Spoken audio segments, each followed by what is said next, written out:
Olá pessoal, vamos calcular então o campo elétrico da primeira distribuição de carga mais simples, que é a distribuição em fios carregados, tá? Muito bem, então imagine um fio, tá? Com comprimento L e a gente quer calcular no ponto P o campo elétrico desse fio, tá? O ponto P está distante Z do fio, né, na direção vertical, tá? Então, essa é a nossa situação. Vamos fazer as contas, então. Bom, um fio, galera, é uma distribuição contínua de cargas, tá? Então, uma vez que ele é uma distribuição contínua de cargas, a gente precisa dividir. Então, vamos pegar um pedacinho desse fio, dividir ele em vários segmentos, tá? Em vários segmentos. Vou chamar aqui de um comprimento dx, porque ele está na linha, tá? Então, é bem fácil fazer desse jeito. E cada comprimento dx tem uma carga dq, tá bom? Muito bem. Esse elementozinho aqui, ele cria lá no ponto P um campo elétrico na direção radial, tá? Então, ele cria esse elemento de campo elétrico nessa direção. Bom, a gente pode pegar um outro cara mais ou menos simétrico a o elemento dx da direita, tá? Então, temos mais um elemento dx aqui, que é um elemento dq, tá? Então, esse cara também cria um campo elétrico aqui no ponto P. Esse campo elétrico agora ele aponta nesta direção. Tudo bem? Muito bem, galera. Então, notem que esses elementos de campo eles estão distantes do ponto central uma distância x. Então, vamos colocar aqui uma distância x. E esse cara aqui também está distante uma distância x. Muito bem. Agora, aqui a gente tem a nossa distanciazinha rzinho, né? Distanciazinha rzinho, que é entre a carga dq e o ponto P que a gente está calculando a nossa distribuição de campo. Muito bem. Agora, notem que o campo elétrico, né, os elementos de campo elétrico, por exemplo, nessas duas situações, eles podem ser separados nas suas componentes, tá? Na direção x e na direção y. Tá? Então, vamos colocar aqui na direção z, perdão. Tá? Então, aqui é o meu dx, dz. Esses dois caras aqui, eles se cancelam. Por que eles se cancelam? Bom, porque a gente tem um elementozinho de carga dq de k, um elementozinho de carga dq de k. E a distância é r do lado de cá e r do lado de cá. Ou seja, a distância é a mesma, a carga é a mesma, portanto, os campos devem ser os mesmos nessa direção. Tá? Agora, sobra o dz, né? Porque dz soma esses dois aqui. Claro que, galera, eu estou fazendo isso só para esses dois pontos, dqzinho. Mas vocês podem ver que tem mais vários outros pontos, né, que a gente tem que somar todos eles. Tá? Muito bem, então somar todos eles é fazer o quê? É fazer a integral. Vocês se lembram lá, né, que a integral para um campo linear, né, para uma distribuição linear, ela é k lambda ds sobre r ao quadrado na direção radial. Tá? Bom, mas a gente não está descobrindo aqui que o campo tem que apontar na direção z? Muito bem, então o que a gente pode fazer é fazer uma multiplicação escalar com o vetor unitário z de ambos os lados.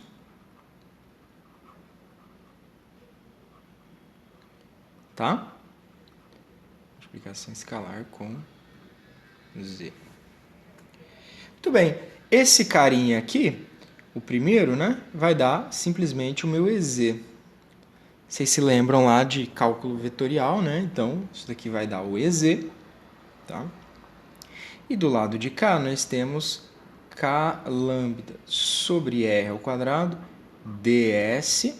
Agora, notem que R escalar Z vai ser o quê? Olha, a gente tem um ângulo entre eles, né? Esse ângulo θ, que por sinal é o mesmo desse ângulo θ aqui, que eles são alternos internos, né?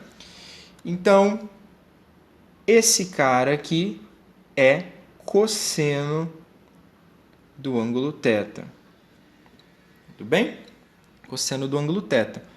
Notem que, de uma maneira bem simples, se você calcular o cosseno, né, ele vai ser simplesmente o quê? Vamos colocar aqui, ó, cosseno do ângulo θ, vai ser simplesmente o cateto adjacente, que nesse caso é o Z, sobre a hipotenusa, que nesse caso é o meu R. Tá? Então, notem que a minha equação ela é a integral de K lambda sobre R ao quadrado ds Z sobre R. Bom? Muito bem, antes da gente resolver a integral, a gente tem duas coisas aqui para fazer. A primeira delas é que, quem que seria o meu ds? Né? Quem seria o meu ds? Bom, o meu ds, né, o comprimento da minha linha, né? Então, notem que o meu ds vai ser exatamente igual ao meu dx. Nesse caso aqui. Então, ds é o meu dx. Por outro lado, quem que é o meu r? Né? Notem que, vou calcular aqui, ó, o meu r, teorema de Pitágoras, ele é raiz quadrada de z ao quadrado mais x ao quadrado. Tá bom? Muito bem. Nessa situação, a gente tem r ao cubo, né? Então, notem, vou fazer desse lado, que r ao cubo é simplesmente z ao quadrado mais x ao quadrado elevado a 3 meios. Tá bom? Então, por que que é isso? Porque aqui, né, no nosso z, a raiz quadrada é a mesma coisa que a gente escrever meio, né? Muito bem, muito bem. Então, vamos colocar tudo isso na nossa equação. Vou copiá-la do outro lado, tá? Ela é EZ igual a integral de K lambda Z sobre Z ao quadrado mais x ao quadrado elevado a 3 meios dx. Tá? Então, essa é a integral que a gente tem que resolver. Agora, notem que a gente precisa saber os limites dessa integração. Né? Muito bem, como a gente vai começar daqui e a gente quer terminar aqui, tá? A gente tem que fazer essa integral de menos L sobre 2 até mais L sobre 2. Notem que metade do tamanho é de um lado, metade do tamanho do outro, né? Então, metade é aqui, né? L sobre 2, e a outra metade desse lado de cá, L sobre 2. Então, essa é a integração que a gente tem que fazer. Muito bem, galera. Então, vamos simplificar aqui. Esse negócio vai ser K constante, lambda constante, Z constante, tudo sai tudo para fora da integral. Tá? Integral de menos L sobre 2 até mais L sobre 2 de dx sobre z ao quadrado mais x ao quadrado elevado a 3 meios. Bom, vocês podem querer encarar essa integral de frente, tá?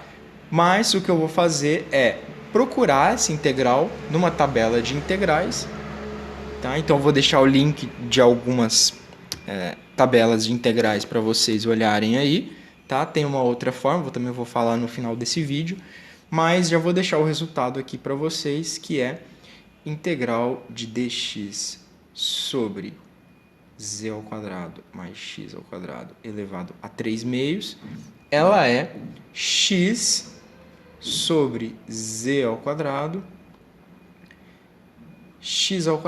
mais z ao quadrado elevado a meio.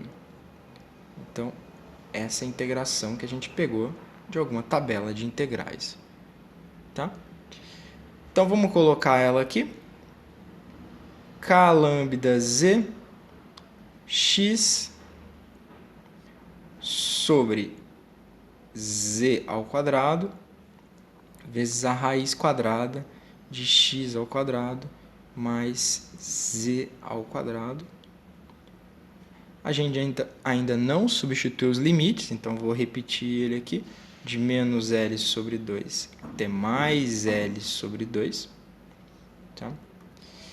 Então, vamos colocar os limites aí.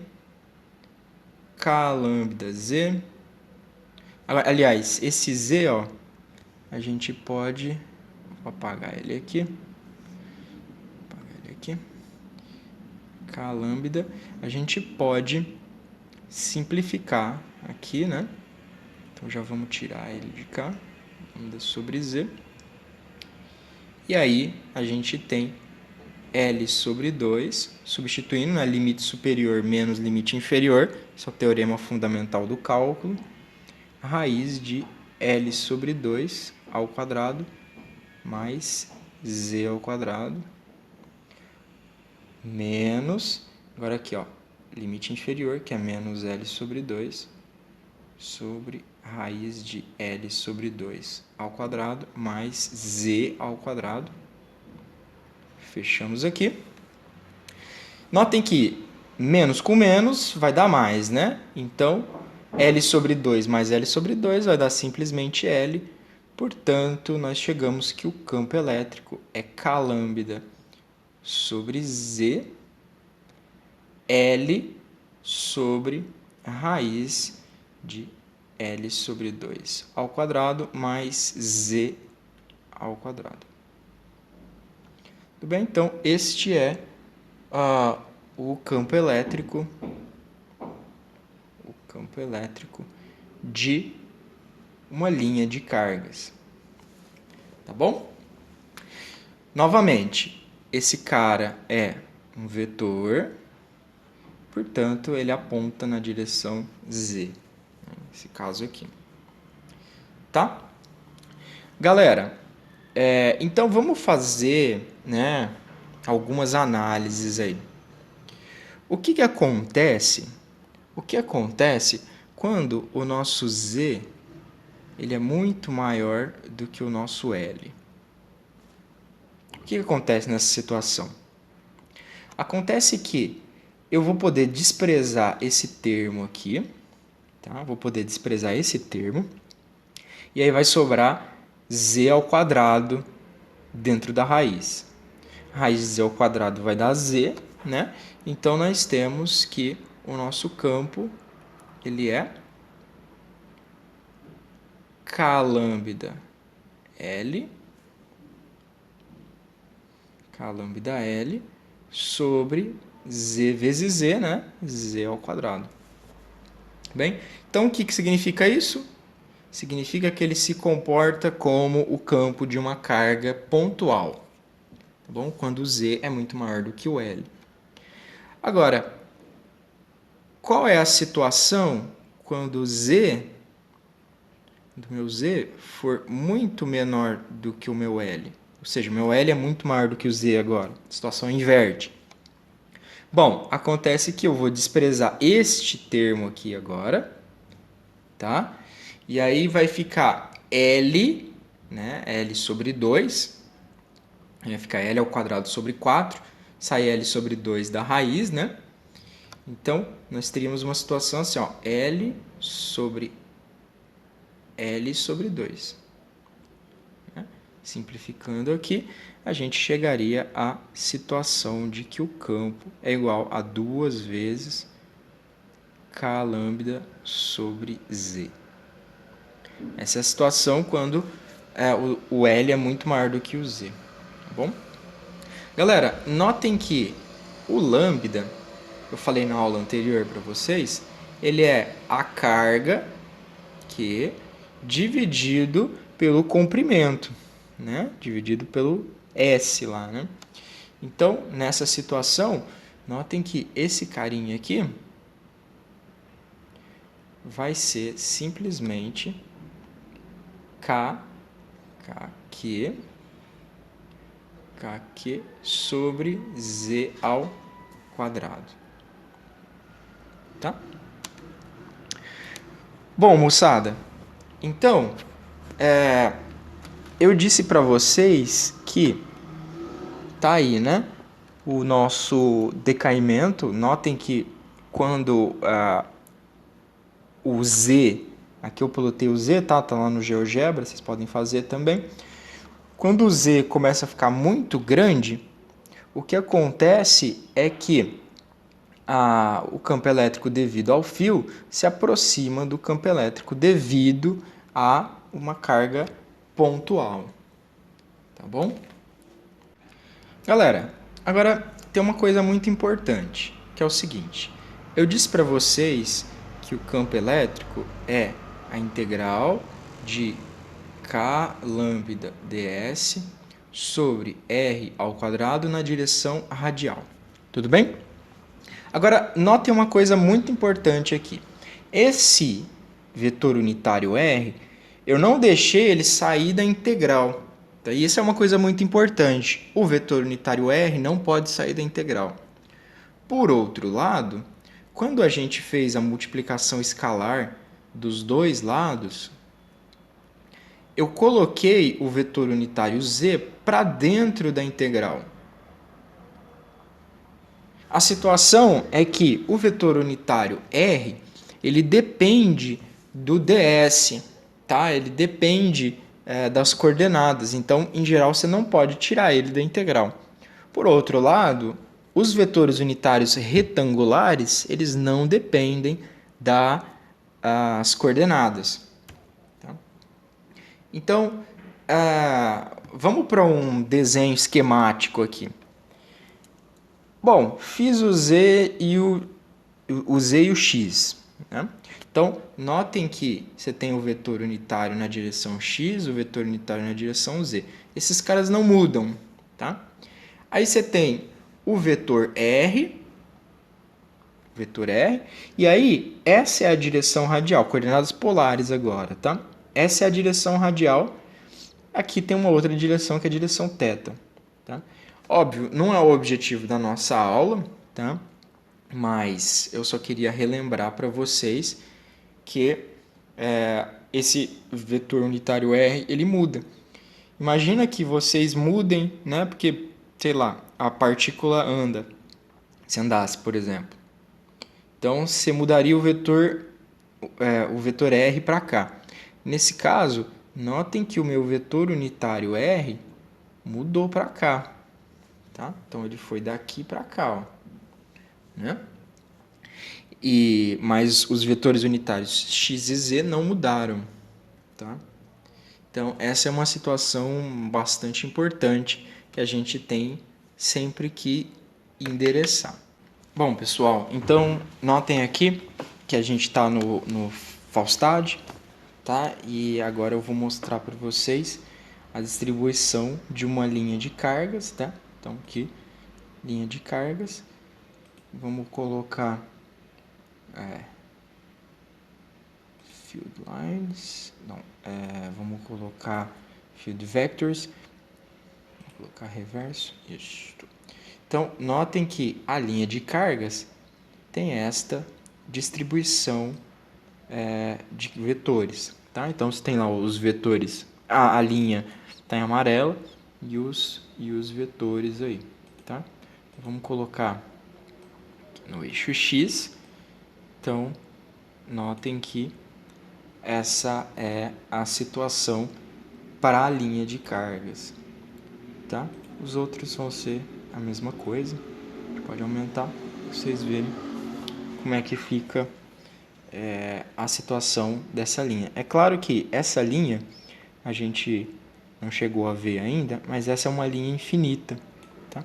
Mas o que importa para a gente é pegar um ponto, por exemplo aqui, e a gente vê que o vetor, né, ele aponta para cima. Tá bom? Muito bem. Além disso, galera, eu queria mostrar para vocês, aqui no GeoGebra, tá? Calculadora CAS do GeoGebra, vocês podem fazer as integrais aqui também, tá? Então, basta você fazer integral, comando integral. Então, por exemplo, vamos fazer aquela integral que a gente estava tentando resolver na sala de aula, que é uma integral de dx, aliás, vamos colocar assim, ó, integral de 1 sobre, agora aqui, z ao quadrado mais x ao quadrado, tudo isso elevado a 3 sobre 2, e a variável de integração é a variável x. Tá? Então, olha aqui o nosso resultado. 2 simplifica com 2, então fica x sobre z ao quadrado, raiz de x ao quadrado mais z ao quadrado. Bom, como a gente viu lá na sala de aula. Claro que, como aqui você colocou uma integral indefinida, ele precisa aparecer uma constante czinho, tá? Mas essa constante não tem importância para a gente quando a gente volta os limites, como a gente fez na aula. Tá? Então, esse é mais um recurso que vocês podem utilizar para resolver os nossos problemas aqui.